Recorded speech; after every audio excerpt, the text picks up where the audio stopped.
I think banks have got a really big decision to make on whether or not they want to be a product manufacturer and play on the platform as somebody who offers products, regardless of who the conduit to the customer is, or whether or not they want to try and become platforms in their own right and become the financial ecosystem for the customer. I think financial services companies or lenders should prepare for a platform-based world by accepting that business models are changing. And in a way, the relationship with the customer is changing to being more of a platform that gives a service as opposed to necessarily a kind of intermediary. I'm not so sure that banking is ready yet for a platform type economy, because as we just said a few moments ago, the technology is not quite yet there for people to be able to switch and take on new incumbents in a way that they trust. So I think it's going to take a longer while for it to be platformed in the way that some other sectors have become. If you think platform, the first word that comes to mind for me is speed.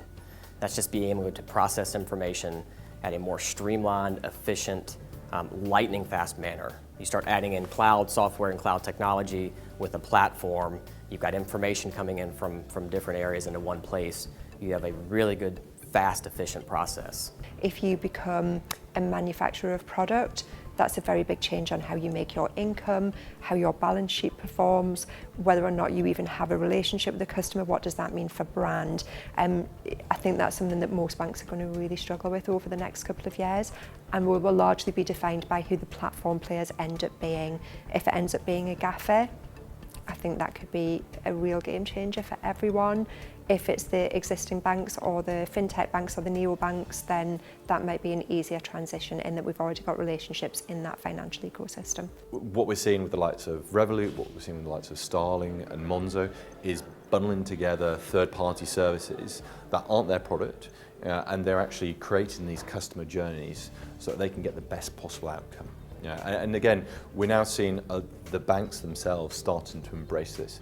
So from a lender's perspective, they need to be ready to either work directly with these players that are looking to bundle, or as we're now starting to see, we're starting to become the ones working with these particular banks, working with us to actually get access to those customers who have been, who are focused on that kind of data hub, whether it's a Starling, whether it's a Monzo, whether it's a Revolut. It is going to take a mind shift. I mean, open banking requires collaboration to an extent. I think one of the reasons blockchain hasn't taken off as much as it could have is because of the lack of collaboration, right? Everyone has to buy in. And so, yes, it does require collaboration. And I think open banking specifically has sort of forced that.